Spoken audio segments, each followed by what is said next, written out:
காவிரி நீர் மலையிலிருந்து புதிய பூக்களை அடித்துக் கொண்டு வருகிறது. அப்பூக்களில் தேன் நிறைந்திருப்பதால் வண்டுகள் சூழ்ந்து ஆரவாரம் செய்கின்றன. நீர்நிலைகள் நிறைந்த நாட்டுக்கு வளத்தை தரும் பொருட்டு காவிரி நீர் கால்வாய்களில் பரந்து எங்கும் ஓடுகிறது. நட்டபின் வயலில் வளர்ந்த நாற்றின் முதலிலை சுருள் விரிந்தது. பருவத்தை கண்ட உழவர் இதுதான் களை பறிக்கும் பருவம் என்றனர். அவ்வாறு களைகளை களைந்து செல்லும் குளத்தெரியில் கால்களில் குளிர்ந்த முத்துக்களை ஈனும் சங்குகள் இடறின. அதனால் இடை தளர்ந்து வண்டுகள் மேய்க்கும் கூந்தல் ஆசை மாறு மென்மையாக நடந்து அருகில் உள்ள வரப்பினை அடைவர். காடுகளில் எல்லாம் களையாகிய கரும்புகள் உள்ளன. சோலைகள் எங்கும் சூளைகளில் செடிகள், புதிய கிளைகள், புதிர் தளிர்களில் மலர் அரும்புகள் உள்ளன. பக்கங்களில் எங்கும் சிறிய குவளை மலர்கள் மலர்ந்துள்ளன.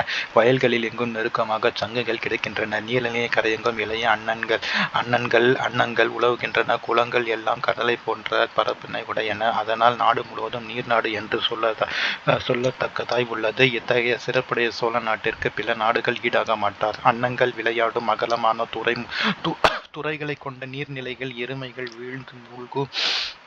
அதனால் நீர்நிலைகளில் உள்ள வாளை மீன்கள் துள்ளி எழுந்து அருகில் உள்ள பாக்கு மரங்கள் மீது வாயும்.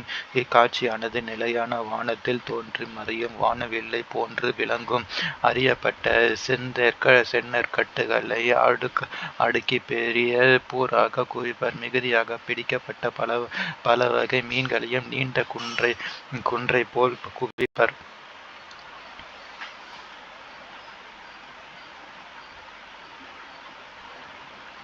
அறியப்பட்ட செந்நெற்கட்டுகளை அடுக்கி பெரிய போராக குவிப்பார். மிகுதி பிடிக்கப்பட்ட பல வகை மீன்களையும் நீண்ட குன்றில் குவிப்பர். வளைந்த சங்குகள் ஈன்ற முத்துக்களின் குன்றை போல் உயர்த்தி கூட்டுவர். தேன் வடியும் விரித்த மலர் தொகுதியை மலை போல் குவித்து வைப்பர். நெல் கற்கைகள் குவிந்த பெரிய மலை போன்ற போரை மேலே இருந்து சாயச் செய்வர். பெரிய வண்டிகளை செலுத்தும் கருமையான எருமை கூட்டங்கள் வளமாகச் சுற்றி மிதிக்கும். இத்தோற்றமானது கரிய மேகங்கள் பெரிய பொன்மலைச்சாரல் மீது வளமாக சுற்றி வருகின்ற காட்சி போல் உள்ளது. இத்தகைய காட்சிகள் அங்கு மிகுதியாக தோன்றும்.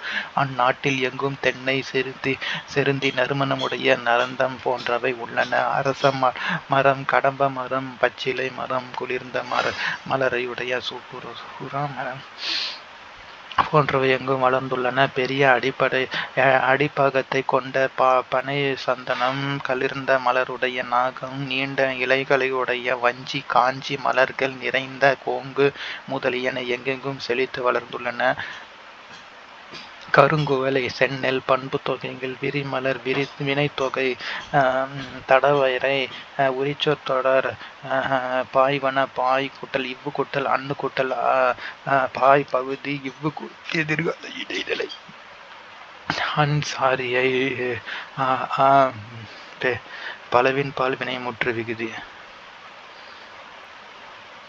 சுந்தரரின் திருத்தொண்டத் தொகை அடியவர் பெருமையை கூறுகிறது. இதை சிறிது விரித்து நம்பியால் எழுதப்பட்ட திருத்தொண்டர் திருவந்தாதி ஒவ்வொரு பாடலிலும் அடியார்களின் சிறப்பை கூறுவதாக அமைந்துள்ளது.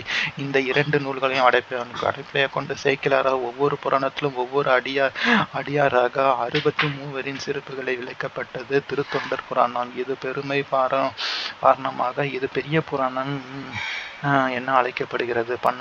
கிபி 12ஆம் நூற்றாண்டை சேர்ந்த சேக்கிழார் சோழ அரசன் 2ஆம் குலோத்துங்கன் அறைவேல் முதலமைச்சராக இருந்தார். பக்தி சுவை நனி சொட்ட பாடிய கவி வளவ என்று இவரை மகாவித்வான் மீனாட்சி சுந்தரர் பாராட்டுகிறார்.